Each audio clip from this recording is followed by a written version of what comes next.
حضرت ابراہیم اور حضرت اسماعیل علیہ السلام نے جب کعبے کی تعمیر کو مکمل کر دیا تو اس کے بعد یہ دعا مانگی جس کو اللہ رب العزت نے پہلے پارے میں 19ویں پیج پر سورہ بقرہ کے اندر ذکر کیا ہے۔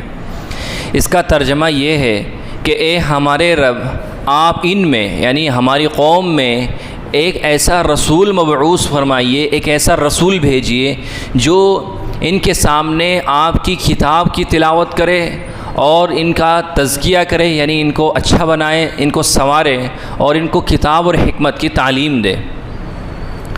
یہ دعا سرکار دو عالم صلی اللہ علیہ وسلم کے حق میں قبول ہوئی۔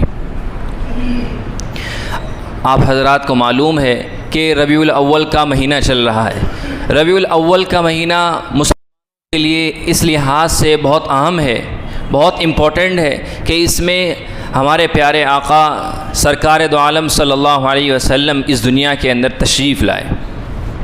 آپ کی پیدائش بھی اسی مہینے میں ہوئی اور آپ کی وفات بھی اسی مہینے میں ہوئی۔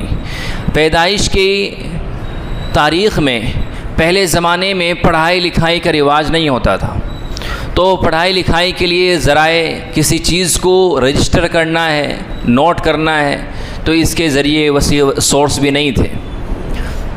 تو اسی لیے حضور صلی اللہ علیہ وسلم کی برتھ ڈے میں یعنی آپ کی پیدائش کے دن کی تاریخ میں متبھید ہے۔ اتہاس کار، ہسٹورین، اسلامی مورخین بعض کہتے ہیں کہ آپ کی پیدائش کی تاریخ 8 ربیع الاول ہے، بعض کی رائے یہ ہے کہ 9 ربیع الاول ہے، اور بہت سارے لوگوں کی رائے یہ ہے کہ 12 ربیع الاول ہے۔ آج 9 ربیع الاول ہے اور 2 دن کے بعد 12 ربیع الاول آ رہی ہے، تو زیادہ تر علماء کا جو قول ہے، اتفاق ہے، وہ 12 ربیع الاول پر ہے۔ بہرحال یہ ربیع الاول کا مبارک مہینہ چل رہا ہے، حضور صلی اللہ علیہ وسلم کی پیدائش کے ایام آئیں اور ہم آپ کا ذکر خیر نہ کریں، یہ ہمارے لیے محرومی کی بات ہے۔ حضرت اللہ کے نبی صلی اللہ علیہ وسلم کی والدہ کا نام ہے حضرت آمنہ۔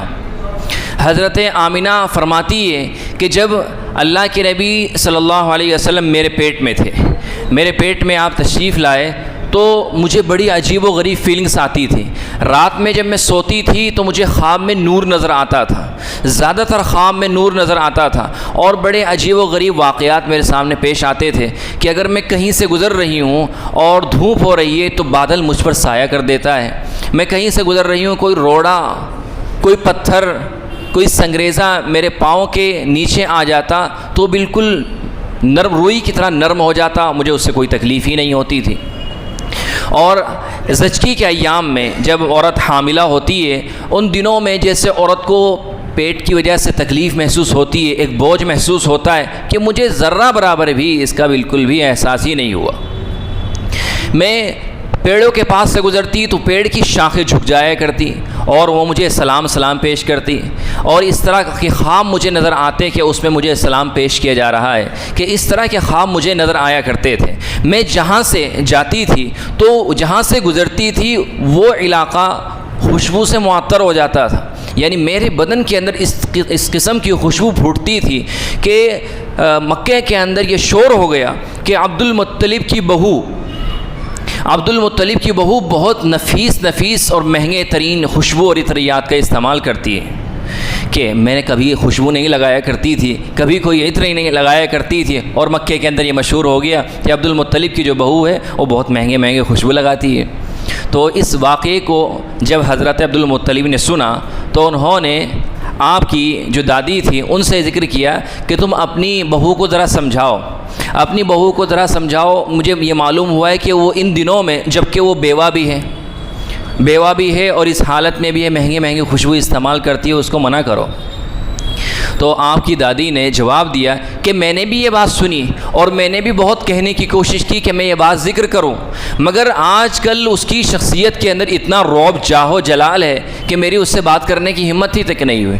تو پھر حضرت عبد المطلب نے آپ کی والدہ کو خود بلایا اور کہا، بیٹا بہو، میں نے ایسا سنا ہے کہ تم خوشبو استعمال کرتی ہو، تمہارے لیے یہ بات مناسب نہیں ہے، اس لیے کہ تم بیوہ عورت ہو۔ تو انہوں نے جواب دیا کہ ابا جان، میں نے تو آج تک بازار ہی نہیں دیکھا، میں کہاں سے خوشبو استعمال میں کہاں سے خوشبو خرید کر لے کر آؤں گی, کہاں سے استعمال کروں گی؟ میں تو آج تک زندگی بھر میں کسی مارکیٹ میں کسی بازاری میں نہیں گئی ہوں. تو ان کو بھی تعجب ہوا, تو ان کو بھی احساس ہوا کہ کوئی نہ کوئی عجیب و غریب واقعہ ہے.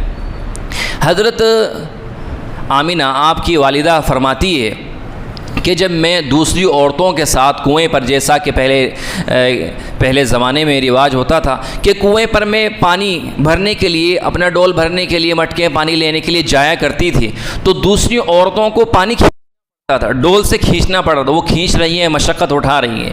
لیکن جب میری باری آتی تھی تو اللہ کا کرشمہ اور قدرت دیکھیے کہ پانی خود بخود اوپر آ جایا کرتا تھا اور میں آسانی سے پانی بھر لیا کرتی تھی.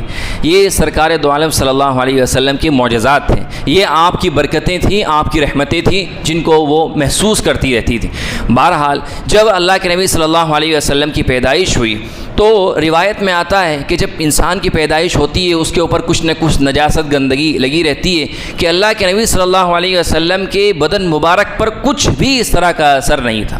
آپ بالکل صاف شفاف پیدا ہوئے تھے. اور جیسے ہی آپ کی پیدائش ہوئی تو پیدائش کے وقت ہم کو چراغ کی, روشنی کی بھی ضرورت نہیں پڑی. جب آپ کی پیدائش ہوئی آپ کے انوارات کی وجہ سے پورا کمرہ روشنی سے منور ہو گیا کہ روشنی کی بھی ضرورت نہیں. کہ جب اللہ کے نبی کی پیدائش ہو گئی تو آپ کی والدہ حضرت آمنہ فرماتی ہیں کہ میری یہ خواہش ہوئی, جیسے ہر عورت کی خواہش ہوتی ہے کہ میں اپنے بچے کو دیکھوں. پہلی مرتبہ جب دیکھتی ہیں کہ اپنے بچے کو دیکھوں, کہ جب میں نے سائیڈ سے اس طرح دیکھا تو میں دیکھ کر حیران رہ گئی کہ اللہ کے نبی سجدے میں ہیں, کہ آپ سجدے میں لیٹے ہوئے ہیں. تو گویا اللہ کے نبی صلی اللہ علیہ وسلم نے پہلے ہی دن اس انسانیت کو یہ سبق دے دیا کہ سجدہ کرنے والی ذات, کہ جس کو سجدہ کیا جائے وہ اللہ رب العزت کی ذات ہے. اگر کسی کو سجدہ کیا جائے گا, کسی کے سامنے اپنی پیشانی کو رگڑا جائے گا, رکھا جائے گا, تو وہ صرف اللہ رب العزت کی ذات ہے, اس کے علاوہ کسی کو سجدہ نہیں کیا جائے گا. یہ واقعہ پیش آیا. عرب کے اندر یہ رواج تھا کہ باہر کی خواتین, مکے کے اندر یہ رواج تھا کہ باہر کی خواتین, گاؤں قصبات کی جو خواتین ہوتی تھی وہ شہروں میں آتی تھی اور شہر کے لوگ اپنے دودھ پیتے بچوں کو ان کے حوالے کر دیا کرتے تھے کہ تم ہمارے بچوں کو اپنے یہاں لے جاؤ, ان کو دودھ پلاؤ, ان کی پرورش کرو, اور جو گاؤں کی صاف ستھری آب و ہوا ہے اس کے اندر یہ رہیں گے تو ان کی نشو و نما اچھی ہوگی. تو اس مقصد سے وہ بھیج دیا کرتے تھے. پھر دوسری بات یہ کہ مکہ جیسا جو شہر تھا وہ آمد و رفت والا شہر تھا. باہر کے لوگ, دوسرے علاقے کے لوگ بھی آتے تھے. جیسے دلی کا علاقہ ہے, دلی میں ہر علاقے کے لوگ یہاں پر رہتے ہیں, بہار, یو پی, بنگال, ہر علاقے کے لوگ آپ کو یہاں ملیں گے. تو یہاں لینگویج جو ہوتی ہے وہ پیور نہیں ہوتی ہے, نہ تو بہت کم لوگ ایسے ہوتے ہیں جو یہاں پیور اردو یا پیور ہندی بولیں. تو اسی طریقے سے مکے کے اندر بھی آمد و رفت ہوتی تھی, باہر کے لوگ آتے تھے, حج عمرہ کی نیت سے آتے تھے, تو اس لیے لینگویج پیور نہیں رہ پاتی تھی. تو اس لیے مکے کے لوگ اپنے بچوں کو آس پاس کے گاؤں میں بھیج دیا کرتے تھے تاکہ یہ پیور عربک لینگویج سیکھیں, جو اسٹینڈرڈ لینگویج ہوتی ہے وہ سیکھیں. تو اس مقصد سے بھیج دیا کرتے تھے. تو اس سال بھی قبیلہ دوست سے حضرت حلیمہ سعدیہ اور ان کی بہت ساری دوسری ان کے قبیلے کی, خاندان کی عورتیں آئیں. وہ عورتیں آئیں, حضرت حلیمہ سعدیہ سب سے آخر میں آئیں. عورتیں آ رہی ہیں, بچوں کو لے رہی ہیں. بہت ساری عورتیں سرکار دو عالم صلی اللہ علیہ وسلم کو لینے کے لیے بھی آئیں کہ ہم اپنے گھر لے جائیں گے اور ان کو دودھ پلائیں گے. مگر جب کسی عورت کو, جب ان عورتوں کو یہ معلوم ہوتا کہ یہ بچہ یتیم ہے, یہ بچہ یتیم ہے, اس کا باپ موجود نہیں ہے, تو وہ واپس دروازے سے ہی واپس چلی جایا کرتی تھی کہ ہم نہیں لیں گے. اگر ہم یہاں سے بچے کو لے لیں گے تو ہم کو کیا ہدیہ ملے گا, کیا تحفہ ملے گا, کیا اجرت ملے گی, کیا ہم کو مزدوری ملے گی, تو وہ واپس لے جایا کرتی تھی.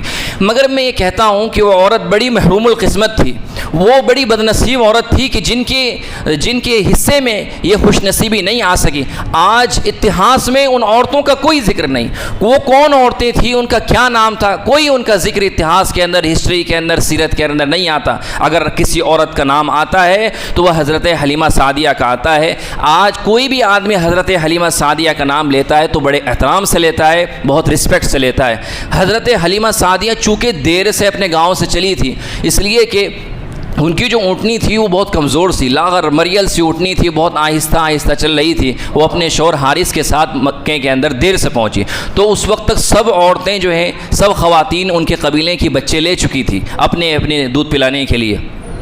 حضرت حلیمہ سعدیہ اکیلی بچی۔ اب جب یہ لیٹ پہنچی تو انہوں نے اپنے شوہر سے کہا کہ بچے تو لے چکے ہیں، اب ہم بھی تلاش کرتے ہیں۔ ان کو معلوم ہوا کہ عبد المطلب کے یہاں ایک بچہ ہے اور وہ یتیم ہے، تو انہوں نے اپنے شوہر سے کہا کہ چلو چل کر دیکھتے ہیں۔ تو یہ اللہ کے نبی صلی اللہ علیہ وسلم کے گھر آئے۔ گھر آنے کے بعد انہوں نے آپ کی والدہ حضرت آمنہ سے کہا کہ آپ کے یہاں بچہ ہے؟ تو انہوں نے کہا کہ بچہ تو ہے، بچہ ضرور ہے مگر آپ لوگ ہی نہیں۔ انہوں نے کہا نہیں، آپ مجھے دکھائیے۔ حلیمہ سعدیہ نے کہا کہ آپ ہمیں بچہ دکھائیے۔ تو انہوں نے جواب دیا کہ بچہ یتیم ہے، اس لیے آپ لینا پسند نہیں کریں گے۔ حضرت حلیمہ سعدیہ نے کہا نہیں، آپ ہم کو بچہ دکھائیے، ہم لیں گے۔ حضرت حلیمہ سعدیہ فرماتی ہیں، بعد میں انہوں نے ایمان لے آئے تھے، کہ حضرت حلیمہ سعدیہ رضی اللہ عنہ فرماتی ہیں کہ جب میں اللہ کے نبی صلی اللہ علیہ وسلم کے کمرے میں داخل ہوئی تو میری طبیعت خوشبو کی وجہ سے حشاش بشاش ہو گئی، ایک دم خوشبو سے میری طبیعت معطر ہو گئی۔ اتنی پیاری مہک، اتنی خوشبو میں نے کبھی تک نہیں سونگھی تھی کہ جب میں اللہ کے نبی صلی اللہ علیہ وسلم کے قریب گئی تو آپ نے اپنی آنکھوں کو بند کیے ہوئے تھا، میں نے پیار سے اپنا ہاتھ آپ کے سینے پر رکھا اور اس طرح پھیرا تو آپ نے بڑی مسکراہٹ کے ساتھ اپنی آنکھوں کو کھولا۔ تو فرماتی ہیں کہ بس میری قسمت کے تو دریچے کھل گئے، میں نے فوراً کہا کہ بچہ مجھے قبول ہے، میں اس کو اپنے ساتھ لے کر جاؤں گی۔ حضرت حلیمہ سعدیہ فرماتی ہیں کہ میں نے آپ کو اٹھایا اور آپ کو اپنی چھاتی سے لگایا۔ وہ خود فرماتی ہیں کہ ہمارے علاقے کے اندر قحط پڑا ہوا تھا اور میری چھاتی کے اندر دودھ بھی نہیں اتر رہا تھا، مگر جب میں نے آپ کا منہ اپنی چھاتی سے لگایا تو میری چھاتیوں کے اندر دودھ اتر آیا۔ آپ نے شکم سیر ہو کر پیٹ بھر کر دودھ پیا، آپ نے دائیں چھاتی سے دودھ پیا، میں نے پھر بائیں چھاتی کی طرف آپ کا منہ لگایا تو آپ نے دودھ پینا پسند نہیں کیا۔ کہ مجھ کو بڑی حیرانی ہوئی کہ آخر یہ کیسا بچہ ہے کہ دائیں طرف سے تو پی لیا مگر بائیں طرف سے نہیں پیتا ہے، کہ میں نے بہت مرتبہ کوشش کی، بعد میں بہت مرتبہ کوشش کی، آپ صرف دائیں طرف سے دودھ پیتے تھے، بائیں طرف سے نہیں پیتے تھے۔ پھر مجھ کو احساس ہوا کہ یہ بچہ بڑا یونیک ہے، اس کو قدرت نے یہ سینس دیا ہے، یہ شعور دیا ہے کہ اس کا ایک بھائی اور بھی ہے جو وہ بھی دودھ پیتا ہے۔ تو اس وجہ سے اللہ کے نبی صلی اللہ علیہ وسلم صرف ایک طرف سے دائیں طرف سے دودھ پیتے تھے، بائیں طرف سے آپ کا جو دوسرا بھائی تھا حضرت عبداللہ، وہ بھی بعد میں ایمان لے آئے تھے، تو وہ دودھ پیتے تھے، اس لیے کبھی آپ نے بائیں طرف سے دودھ ہی نہیں پیا۔ یہ اللہ کے نبی صلی اللہ علیہ وسلم کا شعور ہے جو اللہ رب العزت نبیوں کو اور رسولوں کو عطا کرتا ہے۔ بعد میں جب یہ لے کر چلیں تو ان کی اونٹنی میں نے بتایا مریل سی تھی، کمزور سی تھی۔